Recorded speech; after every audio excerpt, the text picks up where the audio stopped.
buat fokus lagi buat track gitu, karena nggak mau bikin teman-teman khawatir dan ikut cemas gitu. Nah di situ kita jalan, kita istirahat lah, karena di via Batu Kuda itu waktu tahun 2020 itu belum ada penanda jalan yang jelas kayak ini tuh. Kita tuh udah nyampe pos 1 loh, nanti tuh kalian tuh ada belok atau misalnya penanda harus kemana-mana tuh belum ada.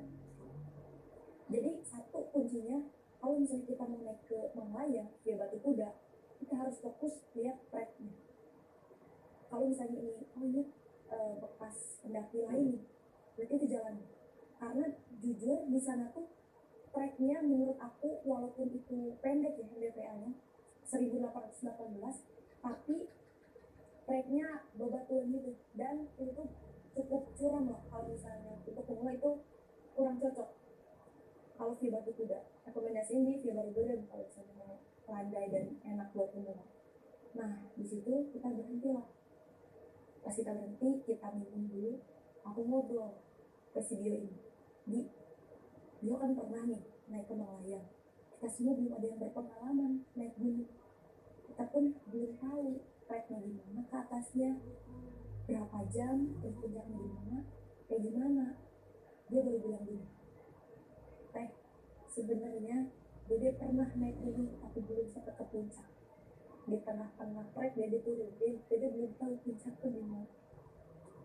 Aku bilang, lo baru bilang sih Bi, kalau gitu kan kita nggak ada yang tahu puncaknya di mana. Lalu dia tahu nggak trek ini ada tuh?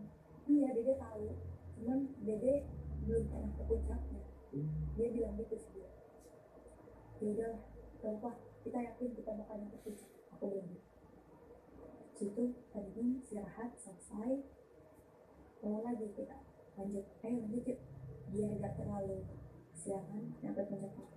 Pas jalan, dia bilang gini, guys, nanti di depan bentar lagi kita bakal nemuin batu kuda, titik batu kuda.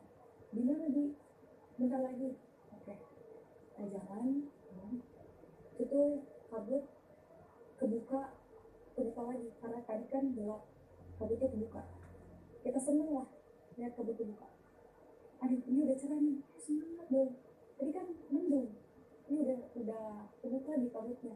Nih kayaknya prediksi bakal cerah kalau misalnya makin siang makin cerah. Jadi kita semangat tuh, ayo semangat yuk bisa. Zafina bilang, tuh lihat udah kebuka kabutnya, aku yakin di sana bakal cerah. Situ kita terus jalan semangat. Dalam dari situ kita sampailah di Batu Kuda itu. Jadi ini Batu Kuda. Batu Kuda tuh batu besar, cuman kan kalau misalnya orang-orang mikirnya pasti nih batu kuda berarti bentukannya kayak kuda. Oke, iya.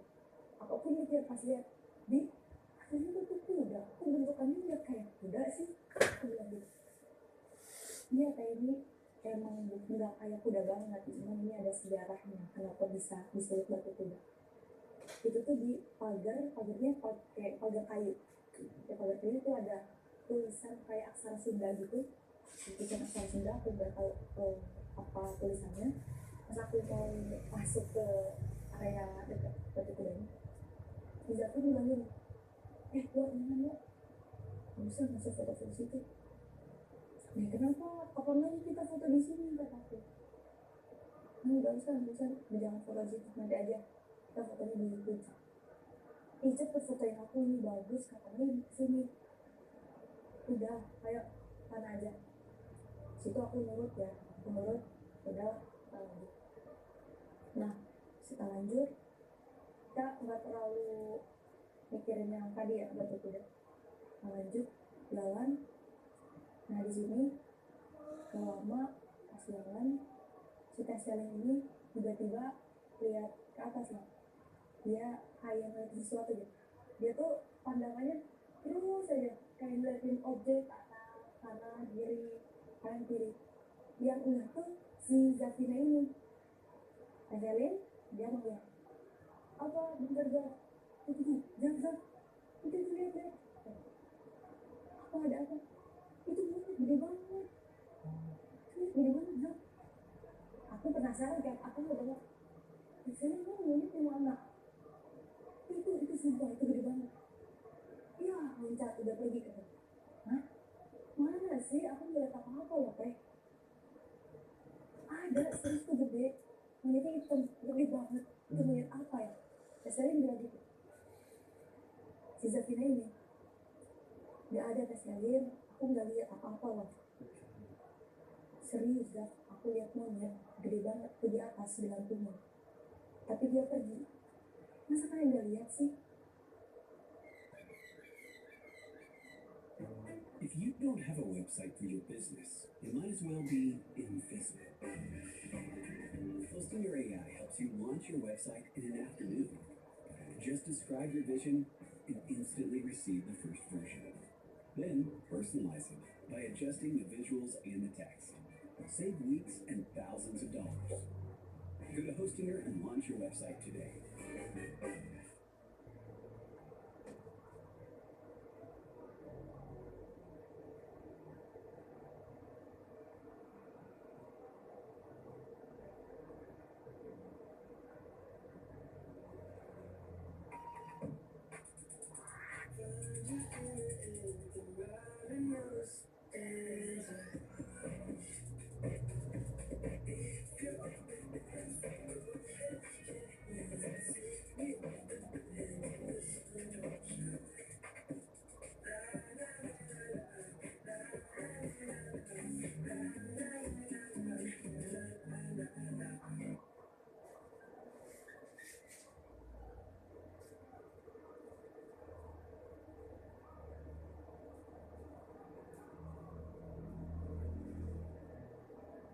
Si Bio ini bilang,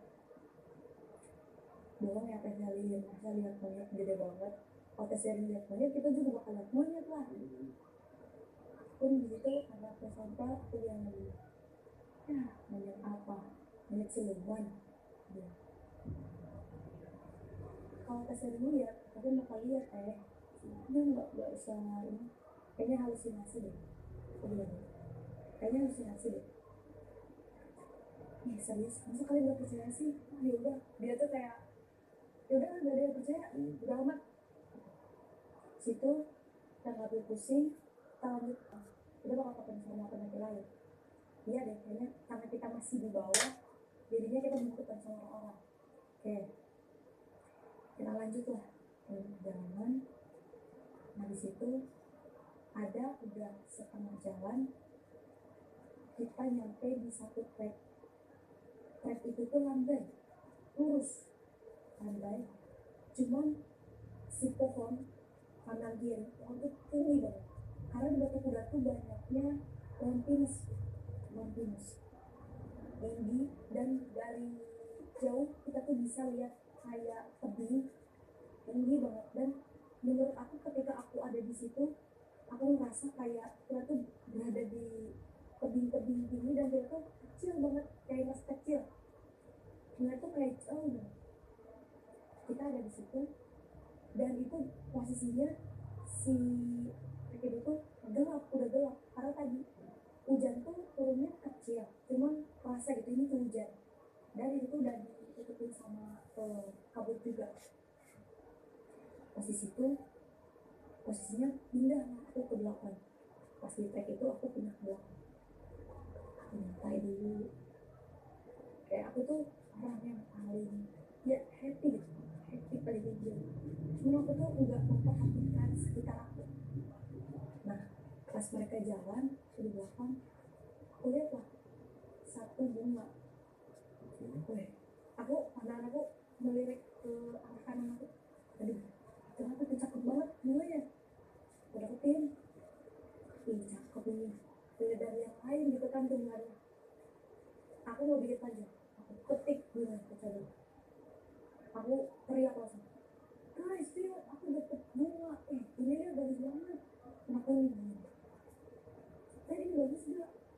Mereka nengok, wah, mereka baru bilang gitu, wah, apalagi si Zak ini, dia bilang, wah, jangan dicabut wah, bagus gitu.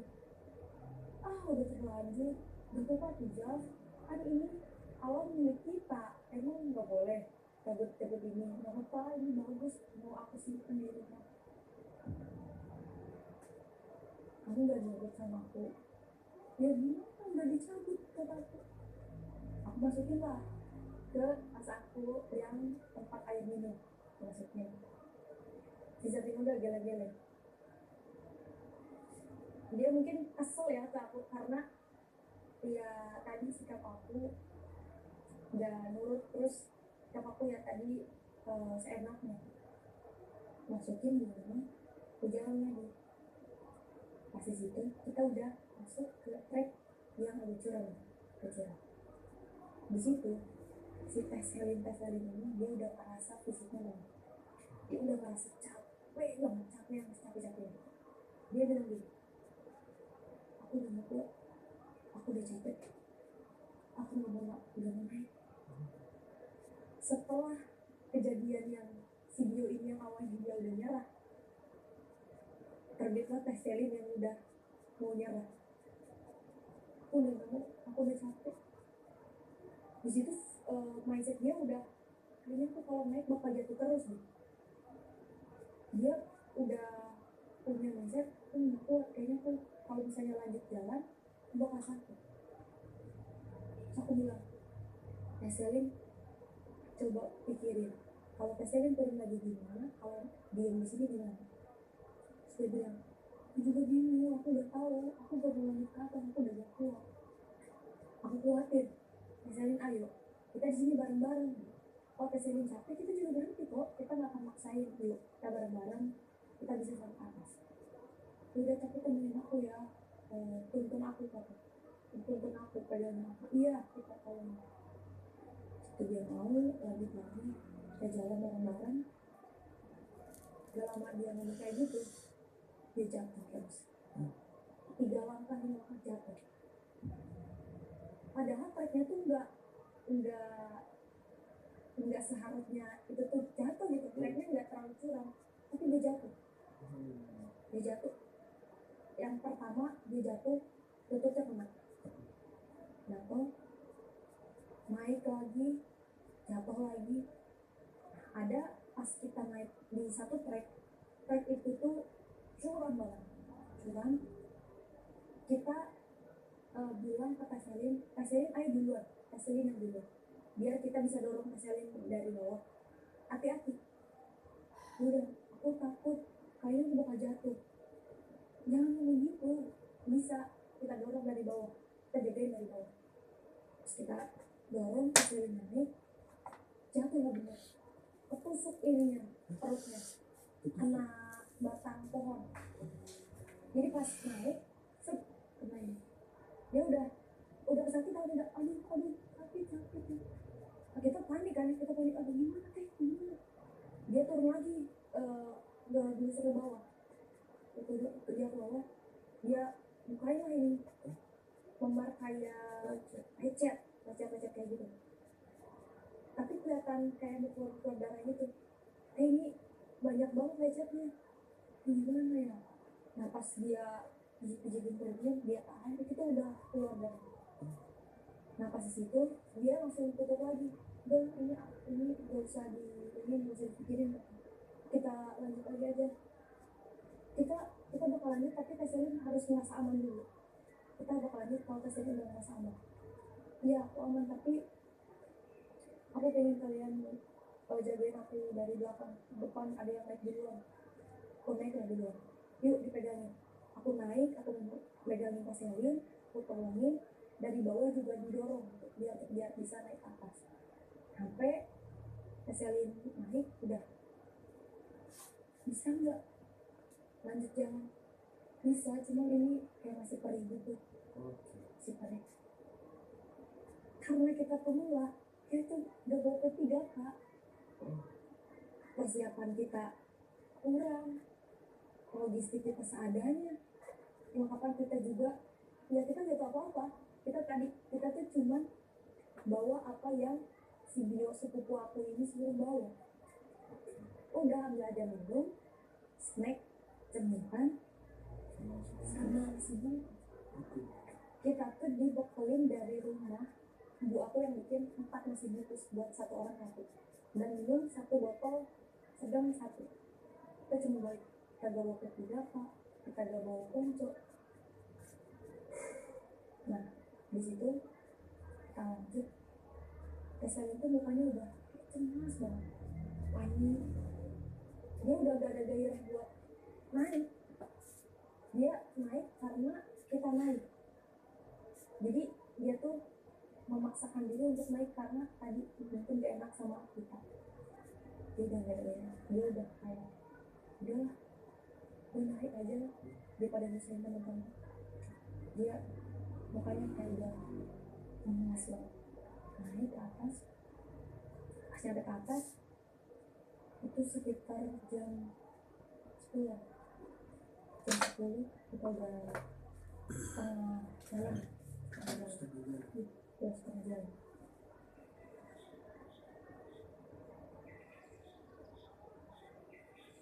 Nah pas di situ adalah satu trek yang menurut aku treknya cuma cukup satu orang, satu badan, kecil banget. Jalur itu setapak kanan kiri itu jurang, tapi jurangnya ketutup sama semak-semak sama dedaunan. Tapi kalau misalnya kita salah langkah udah tidak masuk. Kita lewat ke situ, karena posisi si Zavina yang di depan, dia bilang, ya, kenapa Zav? Bentar, lihat, kok itu ada apa? Ada apa Zav? Ini lihat, masa ada nyimpan heels 2, terus kayak masih baru ya, warna merah. Heels tinggi, heels buat cewek. Oh, sepatu. Sepatu cewek. Oke. Heels yang tinggi. Ada di dekat semak-semak. Nah iya ya, kataku ngapain orang naik gunung bawa heels? Apa prewed? Nggak mungkin, masa bawa heels? Terus ini masih baru loh kondisi jenis. Udah mau megang banget. Malah aku ditinggal pakai udah tuh. Wah, apa sih? Ini udah doang. Aku pegang. Lihat ini masih baru. Apa kita ambil aja? Aku bilang, oh kita ambil aja, ini bagus loh. Heelsnya merah. Kayak masih baru. Dia tuh berpasangan di semak-semak itu. Zaf, aku bercandain si Zaf ya. Zaf, kamu mau nggak pakai heels ini naik ke atas? Aku kasih hadiah deh. Kasih hadiah, kasih uang. Di situ mau nggak? Kasih uang, uang kemana wae? Ini serius, aku bawa ya heelsnya. Lumayan nih buat kita, ini bagus aja. Wah, kali ini please nurut sama aku simpen. Oke. Aku simpen aja Zaf. Simpen gua punya orang. Udahlah, aku simpen. Aku beresin lagi. Simpen lagi si heelsnya di semak-semak. Udah, simpen. Tuh, udah, dari simpen. Nih, nanti kalau ada yang aku gimana? Gimana kalau ada yang aku ini kita bawa? Wah, udah ya, Wak. Kita lanjut aja Wak atas. Ya deh, ya. Gitu. Terus lanjut lah di jalan ke atas. Itu si kabut udah makin tebal. Duduk. Di situ kita udah berapa 20 menit dari kita kemudian si Bio ini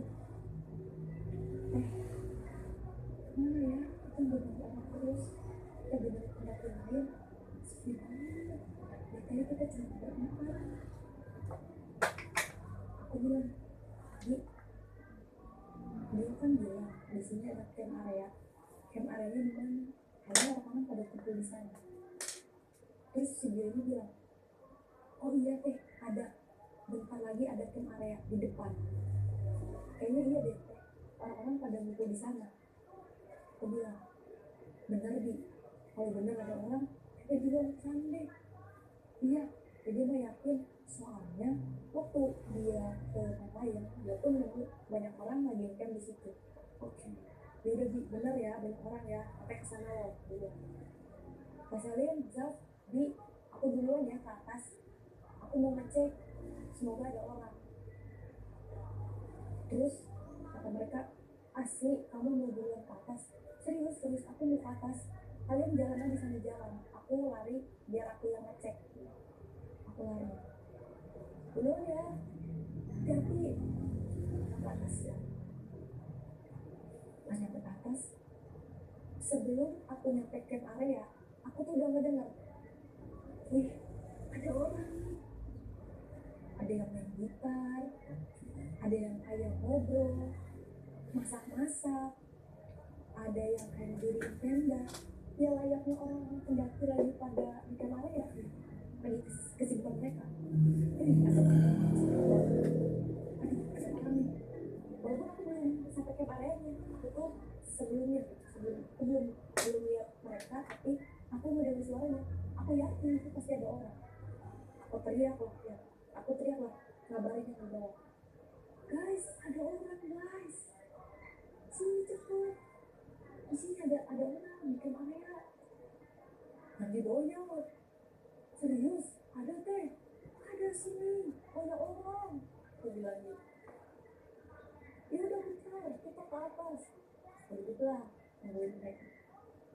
Selama aku duduk, aku masih dengar di sana ada orang kayak ngobrol kayak gitu, ya berisik lah di camp area.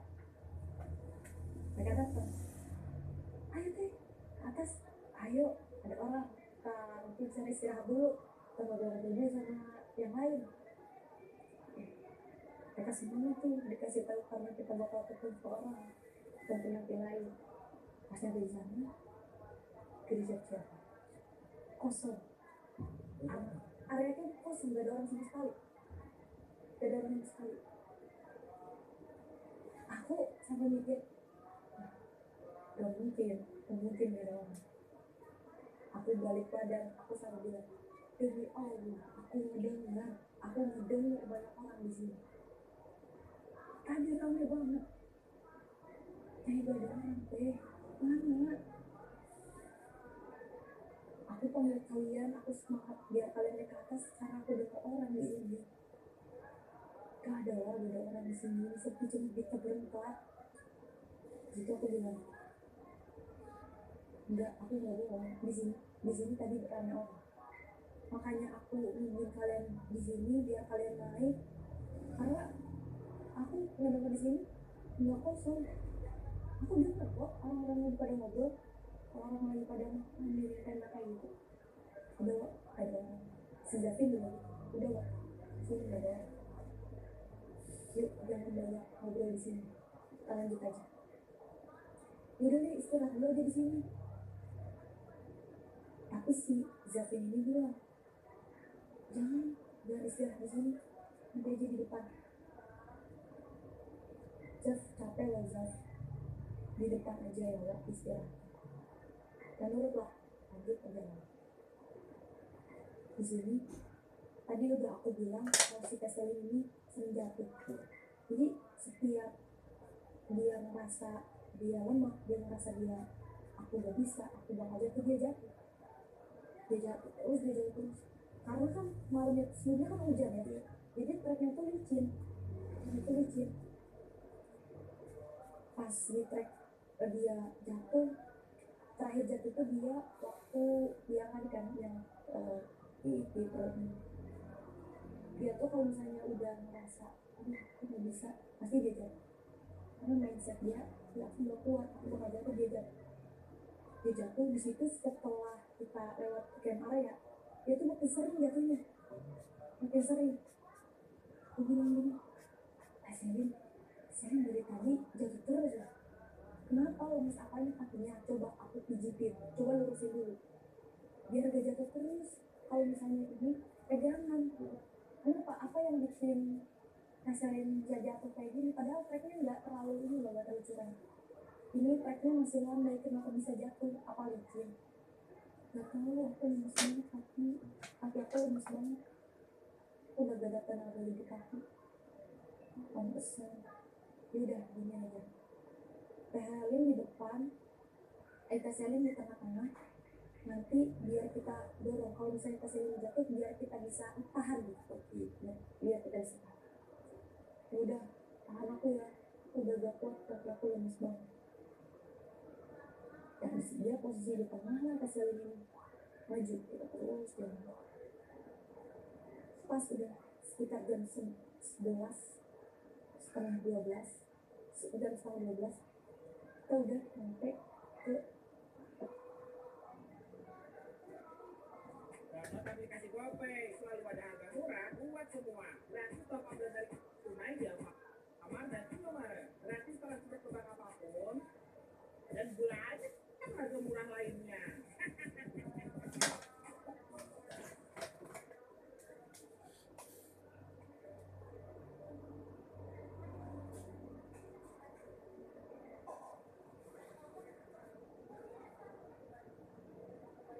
dekat puncak.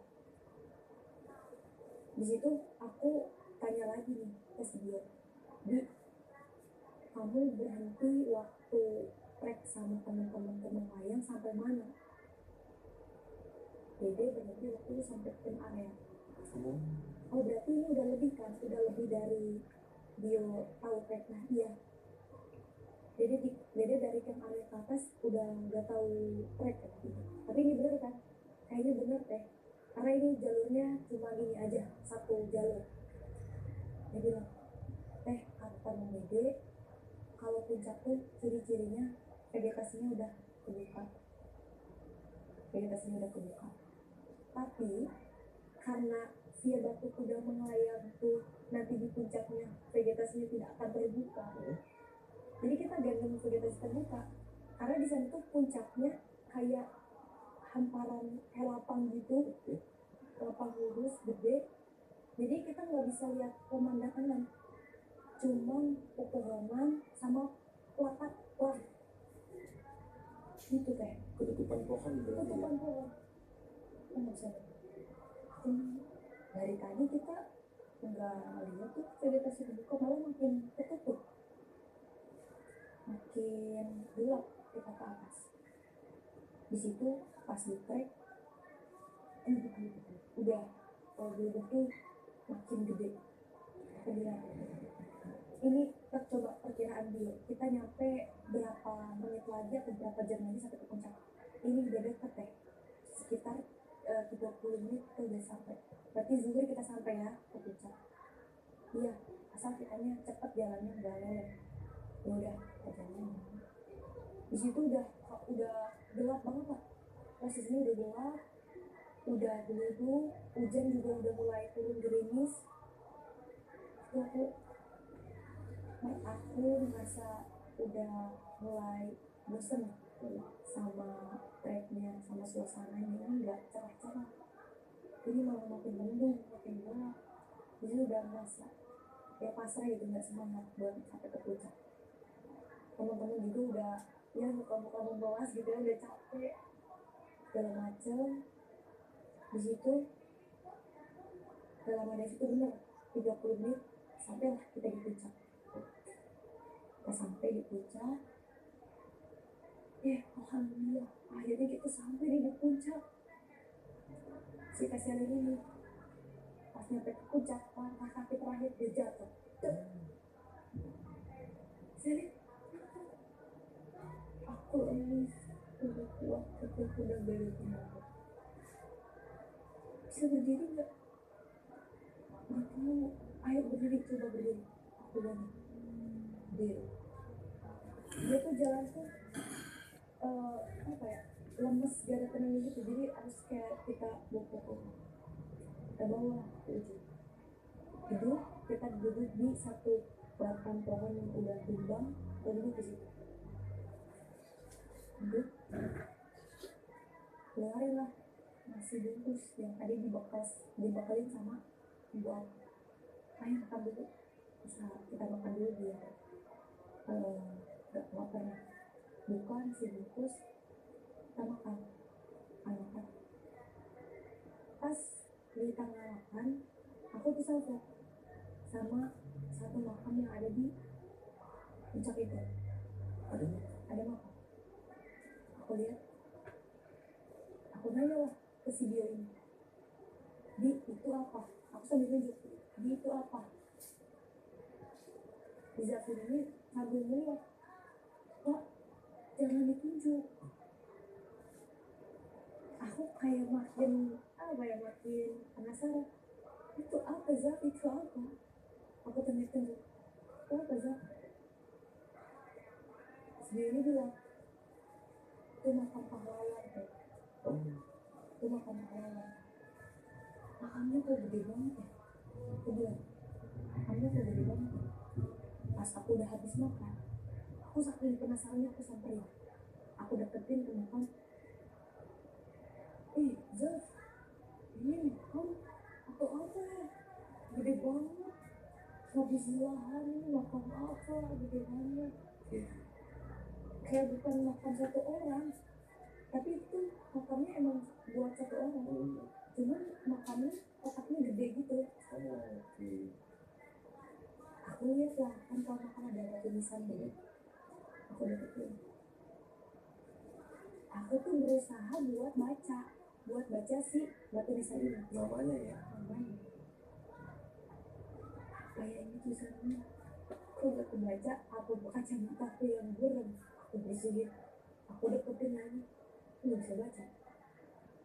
Itu tuh bukan tulisan aksara Sunda, bukan tulisan apa, tulisan biasa, ini aku gak bisa baca. Aku panggil lah Zaf ini, Zaf sini Zaf, kenapa, bacain dong ini namanya, aku penasaran siapa nama pahlawannya. Dia datang,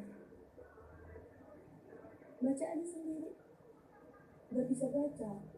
Aku tiba-tiba mendadak gak bisa baca, melihat itu kayak susah aja, gak kebaca, aku gak gimana, aku gak bisa, aku ngeliat tulisannya, cuman aku gak bisa baca. Zaf ini bilang, ini makam pahlawan, iya siapa namanya, aku nanya iya siapa namanya. Udah lah, gak usah diperpanjang, gak usah di situ, gak usah baca tulisan, gak boleh, itu formalin. Udah, tapi kamu kebaca gak Zak? Aku penasaran dia bisa baca juga gak ya? Dia gak bisa baca juga gak ya?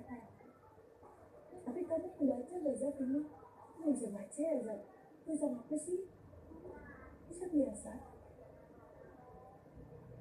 Aku baca kok. Nanti kasih tau aku ya kalau misalnya udah di rumah, atau nanti pokoknya kasih tau aku namanya siapa ya. Aku aja lah di situ. Kalau dari situ kita ngobrol gimana kalau kita lanjut ke puncak Bayangan. Karena di situ tuh ada 2 puncak yang lain. Yang kita bikin saat itu adalah puncak utama. Dan puncak Bayangan tuh tadi kita harus lewat via Borobudur. Tapi dari situ kita bisa lewat ke puncak Bayangan itu dari trek, di situ ada jalur lagi. Si Gio ini bilang, tuh kalau mau ke puncak Bayangan tuh ke situ treknya. Kita tinggal ke bawah sekitar 1 jam atau 30 menit kita sampai. Yaudah, kita lanjut aja ke sana. Aku tuh pokoknya orang yang paling excited dan orang yang paling mau. Tapi ada orang yang nahan, si Zaf ini. Dia bilang, kalau kita lanjut, lihat logistik kita, lihat air minum kita, cukup gak? Kita lanjut nih mati. Iya sih, udahlah, kapan-kapan next kita naik lagi ke via Borobudur biar kita bisa sampai puncak Bayangan. Ya udah, di situ kita memutuskan untuk tidak lanjut. Isi tas kita udah kosong, isinya udah sampah kertas nasi, sampah cemilan, sama sampah botol minum. Di situ tinggal sisa 1 semek, namanya Milidi 1 bungkus, itu sisa makan terakhir. Milidi yang ukuran segini kecil. Milidi yang panjang. Iya, Kecil kan? Iya. Kayak kuaci gitu. Enggak, dia tuh dibungkus